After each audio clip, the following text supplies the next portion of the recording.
All right, so Dr. Fisher, in our last session of this E4 study, we started to unpack a little bit of the major prophets. Now we shift gears a little bit, not necessarily, but shift into the minor prophets. One of the things that we indicated in our last session is that there is a significance to the structure of the way that the Old Testament is divided. We dig into that a little bit deeper because if we have a 5-12, 5-5-12 structure, we have 5 major prophets and 12 minor prophets. Really, it seems like the purpose for that was to always have Israel, as they were kind of going through these books, to be reminded of a couple things. In the 5, to be reminded of the Pentateuch, or the Torah, the first 5 books, to really latch on once again to God's promise, His plan, His covenant, always to be reminded as Israel was receiving, in this case, the prophetic words of God through a messenger. Interestingly, as we go to the minor prophets, what really distinguishes them, if you will, from the major prophets is that they are much shorter, usually in length. So obviously that's why they call major prophets major, not because they're better or more significant, but because they're just longer, and you could probably only fit 5 on a parchment. And the 12 minor prophets are significantly shorter. But the fact that there are 12 of them seem to refer to almost, or for the average Israelite or for the Jewish person, they would have immediately started thinking about the 12 tribes of Israel in this. So if you've got 5, it refers to the law, like, hey, don't forget the covenant, don't forget the plan, don't forget the promise. But as we get 12 minor prophets, it seems to be that they're collected that way to call Israel to their task and to their identity, because the covenant was always going to be worked out and through the 12 tribes of Israel. So basically, a lot of what the minor prophets have to do with is what we might call discipleship, or the discipline of being matured in the context of the covenant. Would you say that's true? And if so, how does that look as we start to walk through, some of the themes or things that we see in these 12 books? When you read them, they seem to go by so quickly, and you almost forget what's going on. But I like what you said about the 12. It's sort of this reminder of who they are and what they've been called to do. And so with that in mind, as you read through them, you begin to realize that there are certain attitudes that are being discussed, certain disciplines, certain insights, certain characteristics that seem to be important if I'm actually going to fulfill what God has called me to do. When even growing up into maturity, there are certain disciplines, right, that need to be cultivated as you mature. And if someone would take the lessons learned in these 12 books and begin to appropriate them, they would find themselves being prepared for the coming Messiah. And that's always where the direction, and you'll see references to Jesus all through the minor prophets, especially in Malachi when it comes to the close. And it focuses on Jesus, and we look forward to His coming and the part that we play in it as the messengers of God to announce Jesus Christ to the world. It starts out with Hosea. Hosea basically means salvation. And it's a wonderful book to know God, to help us to understand God's love and commitment in the midst of our need and our desperate situation to rescue us and save us. And as we read that, we begin to develop this attitude of God's love. I think it's foundational as you prepare for being able to touch the lives of other people. For if you have not experienced the love of God and are strengthened and embraced by His covenant, and His commitment to you, it's hard for you to share that with someone else. If God hasn't transformed your life, and if you haven't experienced His rescue and love, it's hard for you to say to someone else, you need to trust God, you need to turn to Jesus Christ and experience this rescue. So Hosea is very important. Joel basically means Yahweh is God, but it talks about the day of the Lord. And the emphasis is on repenting and returning to God so that His Spirit can begin to work through you. And it's almost like when you see the judgment of God in life or the trials of life, instead of getting mad, it should trigger something in your mind, and you should say, God, I need you. And you change your mindset on how you've been approaching life to fulfill your own ways, your own agendas, your own pursuits, and you begin to align them with God. And that has a lot to do, as you mentioned, with God's Spirit. God's Yes. Spirit is very prevalent in the book of Joel. In fact, it's in Acts 2, Peter uses one of the more well-known prophecies out of Joel to kind of describe that newness, that leaving Right. behind of the old stuff, and that due to God's Spirit moving forward into some kind of almost new creation. Yeah, and it's that Living. moment in Acts 2 where the church is now called upon to see God in action and to decide, make that mental, that heart commitment to join with God. And that's a necessary move if I'm going to prepare for Jesus and be involved in the calling that God has for me. Then we have Amos. Amos is an unusual book. It means burden. Imagine that having that be your name, or even I if know. it's your given name, because What happens is the book is about feeling the burden of God's heart because we have wasted our life. As a parent watches their children make bad decisions, it becomes a burden. And the burden, it's almost like the speaker says, I want you to understand God's burden and feel it. Because if you feel it, you will say, I wouldn't, that's not, I want to change that. Well, really, the book is about calling us to give an account. It's about accountability. And it says, God has given you so many things. He's given you so many gifts of life, so many opportunities to engage. And He's going to, there's going to come a day when you stand before Him and just talk about it. That's a nice way of saying it. You're going to give an account before God someday. And you want to stand in His presence, and instead of Him feeling burdened, you want Him to feel excited. And so it's all, that's, once again, it's an attitude. Am I going about life doing my own thing, forgetting about God, not interested in what He's done, not realizing that someday I'm going to be held accountable for who I am and what I do? The next one is Obadiah. And Obadiah comes from the word which means servant. And it's the picture of the two peoples which grew out of Isaac. There was Jacob and Esau. And Esau decided not to become a servant of God. And it's almost a story in what faith looks like as opposed to folly. Jacob decides to become a servant of God, and he follows God in His plan. Esau never did. And Edom, which followed him, they never followed him. And so it shows what happens when a person decides not to serve God or serve the plan, but chooses to go their own way and follow the way of folly. Jonah is the next one. Jonah, the theme of Jonah is God is compassionate. And the term Jonah actually means dove, and in the situation in which it's given, it's almost like Jonah has been prepared by his experiences and by his life and name to reach the people that God is going to send him to. And in the book, it shows that Jonah does not get it. To say the least. Because, once again, he's distracted by the things of this world, and he lets the world's position and calling get in his way of understanding his calling and position with God. And instead of having the heart of God, which is compassion, he has the heart of politics of his day, which is condemnation.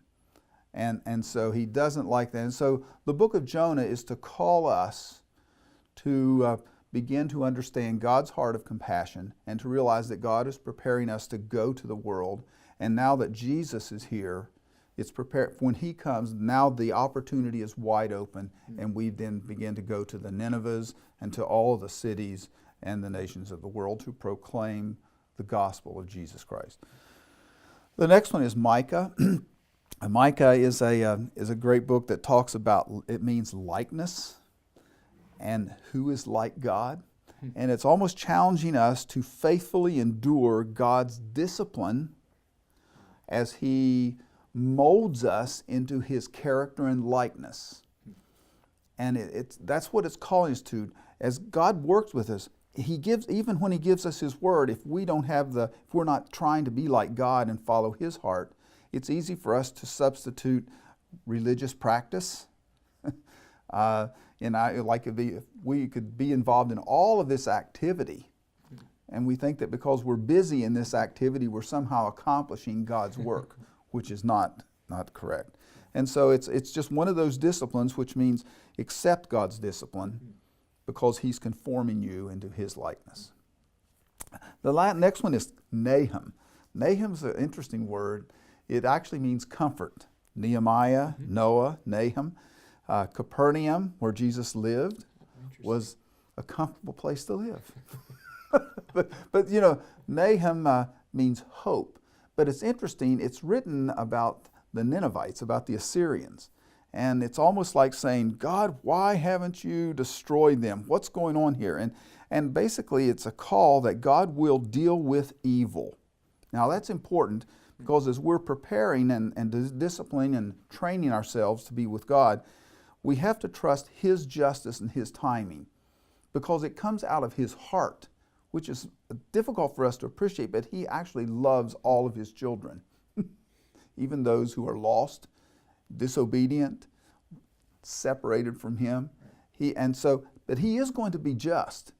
It's just that the timing is something that's difficult. I want it to happen now. Instantly. And I want anything that happens to me that I don't like, I want God to take care of it. It's like God is on my leash. Wow. Yeah. Okay, God, it's time to do your thing now. Right now. Yeah. Now. Do it.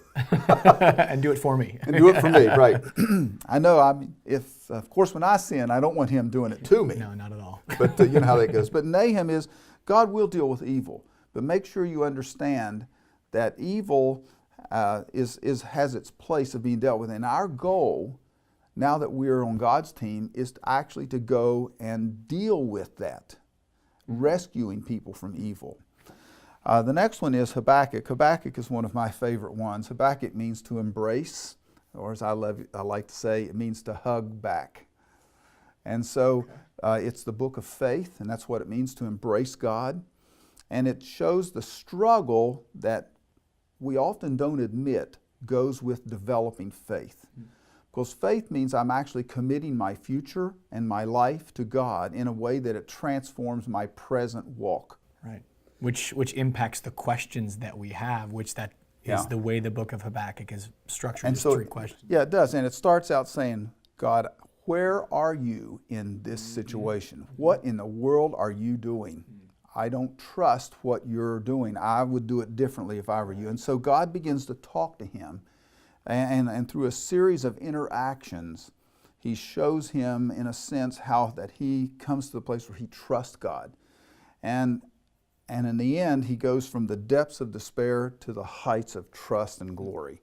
And it's just a beautiful development of faith. And in the middle of it, which is the centerpiece of the book, he says, the just, the righteous live by faith. Yeah. Then it brings us to Zephaniah. Zephaniah means God protects. Now that would be very important to people who are caught in the midst of trial and thinking that God is not able to keep his promise. But what it does, it helps us to focus on what God's doing and says God will protect and redeem us as promised. And this is where it comes across in a broader sense. It says, maybe not in your day, but maybe, yes. That's where the ouch comes. Well, isn't that where it is? If God can't rescue me, then I'm not interested. Sure. But it's almost like we have created such a disastrous situation that we cannot be redeemed from it completely. But if we trust God, we can pass on the faith to our children because God is going to redeem our children. Haggai means festival. Hag comes from the word Hag. It means to celebrate. Interesting. It really is very interesting. It really calls us to celebrate the promise of God, but it's like being used to living in the greatest areas of civilization in our country, say like New York, where the celebrations are phenomenal, and then and then giving all that up to build a ranch in Montana. And when you start out, you have nothing.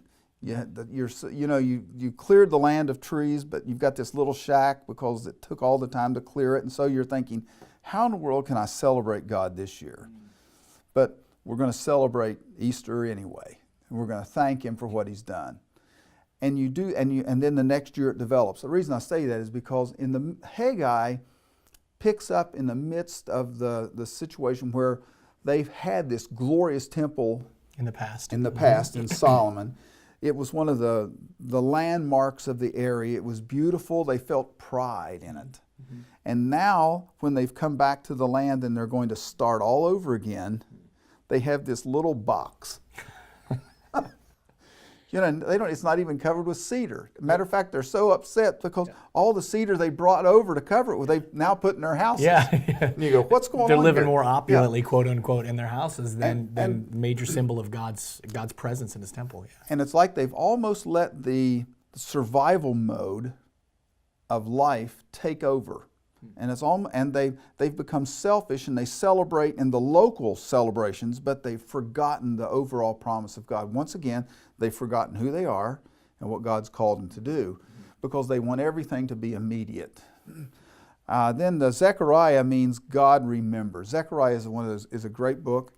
It talks about that God will not forget His covenant, so you can trust and obey Him. And it talks about the coming of Jesus. And it gives many pictures throughout the book, but basically it's talking about God is remembering. He's going to bring His Messiah, so you need to get ready for that. There's no use you saying, oh, God has forgotten us. I know He doesn't care anymore. No, that's not true. Life is difficult. We live under the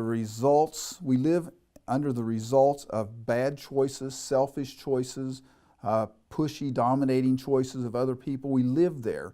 And God has called us to be part of the process of working to rescue people. And He doesn't say, just sit back in your easy chair and watch what happens. No, He says, I went into this world, I established the beachhead with my death.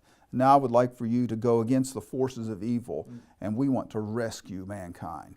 It's not going to be easy, but it's going to be worth it all. And then the last book is Malachi. And Malachi means messenger. And Malachi is put forth to call us to a discipline and an inner cleansing as we prepare for God's work through Jesus Christ. You see, Jesus Christ is coming, and I can sit back and say that forever. God's coming. Isn't that wonderful?